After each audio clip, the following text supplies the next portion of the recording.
All right, we're back with another episode of Transparency Talks. And this one, as most of them, I'm very excited about. We're going to talk about training. So today we've got Mr. Gabel here with us, the newest acting, what is the official title? Senior Deputy Assistant Director over Training in HRMD. We need to make that a little longer. It is long. Yeah, it is long. Well, listen, thank you for being here. Thank you for being willing to come and be on video. As we get started, first, tell me a little bit about you. When you started with the agency, what that looked like to get you to where you're at now.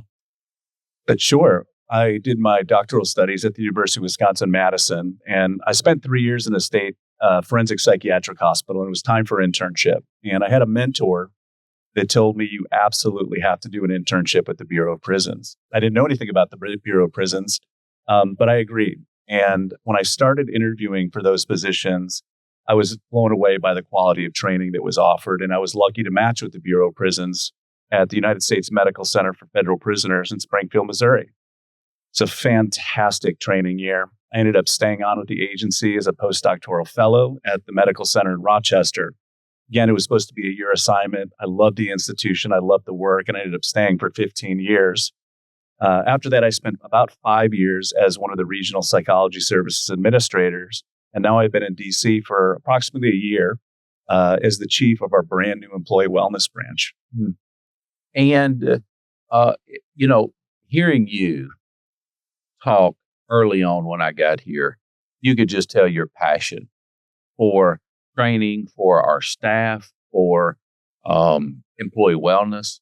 And, we know training and that goes hand in hand. Why are you so passionate about that? My passion for employee wellness started pretty early in my career, pretty close to when I started. And it was largely a result of seeing people that I worked with, people I cared about, my new friends, deeply wounded by the work we do. And as an agency, we weren't really having conversations about it. At that time, our employee wellness strategy largely consisted of a short presentation during annual training that said, if you're struggling, call EAP, get yourself some help. And I just thought how grossly inadequate that approach was. And I started digging in and started looking at the research like you've done for many, many years. And what we know is there is truly a mental health crisis across law enforcement, and corrections has some of the worst outcomes out there. And so I felt for a long time, we have to do more. And this was really an opportunity for me to step up and be part of that. I'm just going to say it. We inherited a mess on training. Yes. As I've been out in the field, I think now 40 institutions so far, I fill my book up with notes and comments from staff. And over and over and over again, I've written down training or lack thereof. We're not getting enough of this. We don't understand this. When we came in, MSTC had been pretty much closed this last year. We're leaving staff woefully inadequate for their roles that we're asking them to do. And you've been in some of the meetings as we've worked, and we've just said that we're fixing this. This is not going to continue the way that it is. Before we get into the things that we've been doing to improve it, let's just talk about what we inherited. What are you finding now that you're moving into that training role, evaluating all of those things as Director Marshall and I have asked you to do? What are you seeing? What are you finding? I think there's two major findings that we really have to aggressively target. And one you've already mentioned. You walked into essentially a training freeze. That training freeze started somewhere around April of 2024, and it continued until recently. But we have to also recognize that training freeze was on the back of the training freeze that we experienced in COVID. So we are incredibly behind in training. We are looking at the wait list on all of the training courses offered in the Bureau of Prisons. And we believe there's almost 300 different course offerings at MSTC. We also have training that happens at Glencoe as well. And as you know, introductory to correctional techniques is the training our employees get right off the bat, annual training, et cetera. So we have a lot of training. And unfortunately, the wait list for some of these courses go into the hundreds or even into the thousands. So we're behind.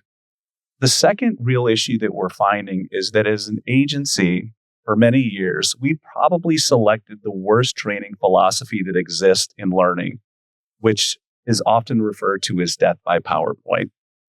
It's ineffective. We know it's ineffective. Estimates range somewhere around 5% of the information in a traditional lecture death by PowerPoint presentation is retained. So think about what that means. You sit in a week class, 40-hour training course. We can expect those individuals to retain about 2 hours out of that 40-hour week. So we've got to also not only reinvest in training, but we have to think critically about how we train. Because while we have some phenomenal instructors in the Bureau of Prisons, and we have some excellent courses, if we're going to continue to move forward with a death by PowerPoint approach, it's going to continue to be largely ineffective. Nobody enjoys it. It's not fun. I had asked our team, the training team before you got here, hey, how do you feel like we're doing on some of these trainings? They said, well, we feel like we're doing pretty good. So I pulled 5 wardens and 5 associate wardens that had been through the last training. And I told them, you just pick me out 5, pick your best ones of each. And I met with them and I just said, all right, if you're getting great training, that's all you got to do is say great training. But this would be the time to tell the truth if you don't feel like you are. And I'm going to tell you, their answers, it not only shocked me, but it really bothered me because some of them got really honest and talked about some of the areas that they don't feel like they've been trained in, yet they're being held accountable to be doing. Finance, budget, all the things that especially wardens have, the responsibilities have, and then to not be trained with it. And then again, we run them through, check the box, okay, training's done. And that's not how it's going to be moving forward. Do you agree? I would totally agree. Training is the backbone of this agency. It has to be. There's a couple of things that training, I think, addresses. One, it certainly contributes to the safety and security of our institutions. That's important, right? Good training also shapes our institution culture, right? Good training makes sure that we're doing the right thing, not just legally, but that the interventions that we're using at our institutions are actually effective. And so we've got to do much more because training really has a huge impact on everything that we do. Would you believe, for example, we have long wait lists for CPR instructors or firearms instructors or de-escalation instructors. And so we have yet to really invest in even the trainers who are bringing the training to our institutions. Yeah, but we've been working even on bus. That's correct. It's been years, I guess, since a lot of the bus training has been offered. About 2 years since our last bus class. And we just did an audit. We're about conservatively 100. We need about at least 100 trained certified bus operators just to get us functional. We probably need 300 to 400 more trained bus operators to get us functioning well. It's a major backlog. I'll tell you, I don't know where we'd be without the big, beautiful bill that Trump passed. Director Marshall and I've taken and said, hey, we're going to put a big emphasis on training over the next 2 years, utilizing those resources, even through budget cuts and Congress cutting our budget again. Thanks to that money, we're going to be able to do that. MSTC is rolling. That's right. We've got trainings happening. We've got those things. Talk about the role of how do we improve training? How do we improve, what does training look like in the future of Bureau of Prisons? We've got a great video team out there. We've got some other things. Right. What are some of the things that we'll utilize to improve how training is? So again, as I already mentioned, there's no question we've got to get away from the death by PowerPoint model. Training has to be active. It can't be passive. So we're looking at all kinds of new technologies and strategies. There's some excellent ways that we can use AI and go to a more scenario-based type of training that is active and engaging. So people not only remember it, they're able to recall it in those critical moments when training's needed the most.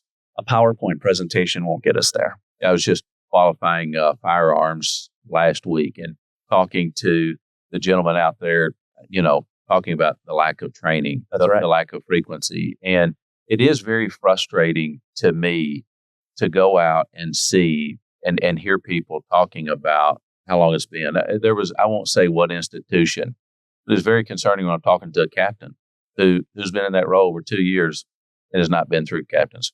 Right. And so I'm really glad to see you guys really doing a great job pushing that to make those, to get those through. How does training on other things relate back to what you were doing before this job? Because several have asked me and they've talked about it. And I said, hey, wellness and training, these are not two separate things. These are things together. How do you see those correlate? Yeah, that's correct. They have to be together.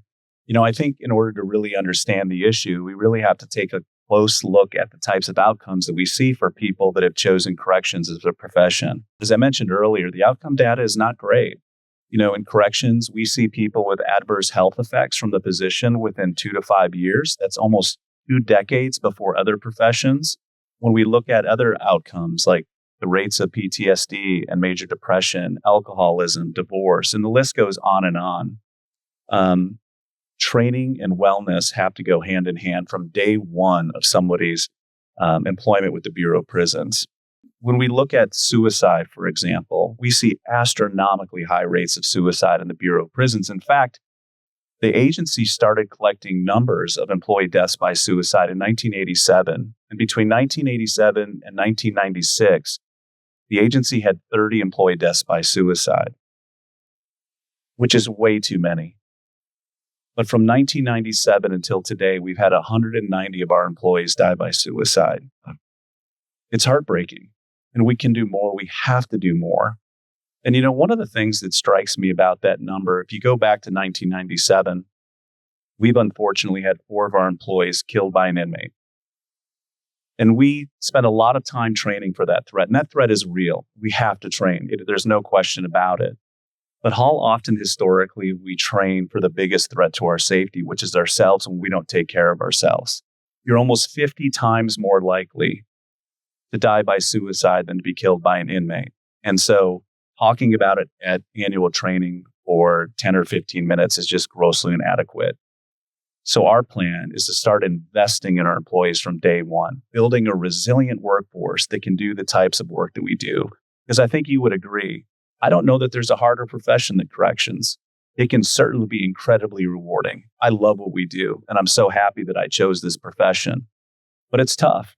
And I tell people when I talk about these issues, I know about burnout. It's not only just professional for me, personal. I've been there and it's hard to crawl out of. So we've got to give our employees the skills so they can bounce back from adversity because as you know, adversity is part of corrections. It will always be there. Yeah, I think it's a job that, it's few understand. Very few understand. You understand. Quick to throw, different criticisms at, but it is a tough job, and it's a very insulated environment. Right? That's right. Where only those inside of that environment understand. We just had the pleasure of working together on a kind of first ever Wardens training. That's right. That we did for a couple of days. Different than the past and the typical training we're doing, which we're going to continue to do. I just thought you did an excellent job of how you led that. Seeing these wardens, for the first time ever interviewed, now 15 in this group, along with some of our regional directors, and they were ready. I mean, they're ready. I'm very excited about them hitting their institution. Talk through that training and your mindset behind that, and what do you feel like was accomplished? Absolutely. It was a fantastic 2-day training, and it was really focused on the importance of servant leadership. And servant leadership isn't just a nice thing to talk about. It is essential and critical in corrections. Servant leadership brings, it's strategic, it stabilizes the workforce, and it has direct implications on the agency culture. And so by investing in our leaders, I think that we can expect a number of different great outcomes, whether it is recruitment or retention or changing the culture of an institution. Servant leaders who invest in their employees, that don't necessarily lead from a title, but believe that we work together. I don't work above you.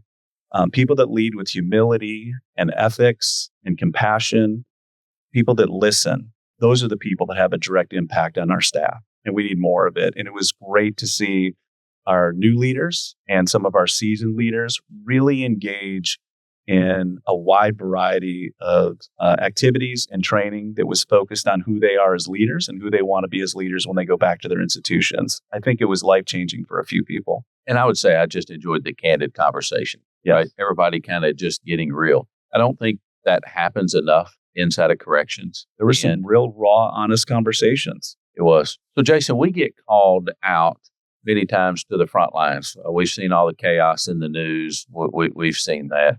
Our people are sought after. You know, I made a joke not too long ago. They were asking for more on the front lines to help with to protect some of the federal buildings and some of those things.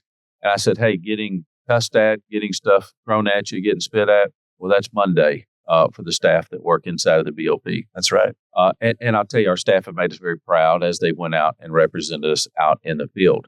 But we know that inside of this job, they deal with what other agencies right now are dealing with. We deal with that every single day. And I know that we've had some de-escalation training that is done. It's something that's very important to us. I think it could be a lot better. I think you would agree.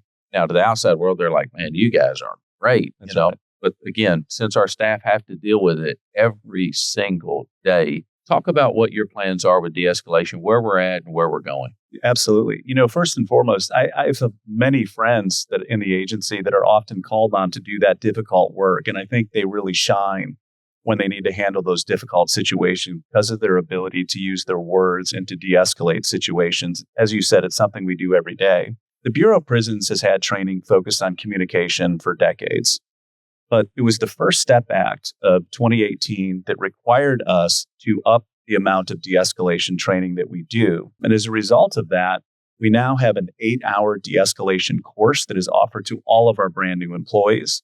And we continue to refresh on de-escalation annually for all of our employees. Right now, we're actually in the process of taking a look at that curriculum, and we're going to make substantial investments in it. Again, we're moving away from some of the more PowerPoint-based, lecture-based components of that, and we're going to make it much more interactive. We're going to really invest in scenario-based training to put people through the types of things that they can anticipate, even prior to them ever working inside of an institution. So we're really excited.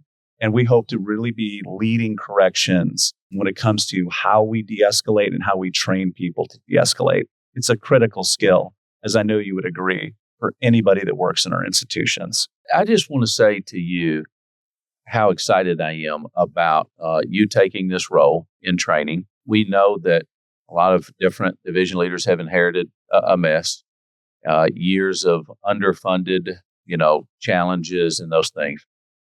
And it's hard. You got to get the right leaders in the right places in training, just as you do in other places. But I just want to thank you. Thank you for stepping up into that role. Thank you for willing to come onto this. And just, the Facebook warriors will come at you as soon as we release it. Plenty of people come just look at the comments. Are you ready for those? Yeah, I am. And I do keep an eye on the comments, particularly on comments from folks internal. And there's some positivity, but there is a lot of negativity. But I try to reframe it. What I hear is somebody who is angry, who is burned out and disappointed. What we know is when people are burned out, when they're exhausted, what we tend to see is a lot of cynicism and negativity towards the agency. I feel for those people, and I think that we have to think about how do we get them back? How do we bring them back? How do we get them to recommit themselves to the enormous responsibility that comes with being employed by the Bureau of Prisons? Yeah, somebody asked me, they said, how do you feel when you see those responses? And I say, I feel really bad. Yeah. Because most of them don't work for the agency anymore. I feel really bad that this career has had that kind of toll on their life because that's what they're living with every day. That's right. As you look at the negative comments, you sit there and think, that's them every day, commenting. This is what they have. And of course, I just say, comment away. We're going to keep working on changing things and fire away. This is a very dangerous profession if you don't take care of yourself. You have to. You absolutely have to. And it will bleed into every aspect of your life. But the good news is we can develop a resilient workforce that can do the hard things. We have lots and lots of those employees out there that do it each and every day. And honestly, those are people are my heroes. And that's why I'm trying to step up and make a difference. Well, thanks to President Trump's big, beautiful bill, finally, we're going to be able to make some investment over the next couple of years into training the way that it should be. And I'm just excited that you have the passion and care that you do for the staff. I believe that if we're going to ask somebody to do a job, we should equip them and train them to do it, period. And I believe you're the person to be able to help make that happen. So thank you for coming on today. I really appreciate it. And I'm excited to see what you come up with and how you revamp that training. I appreciate it. Thank you, Deputy Director. Appreciate it.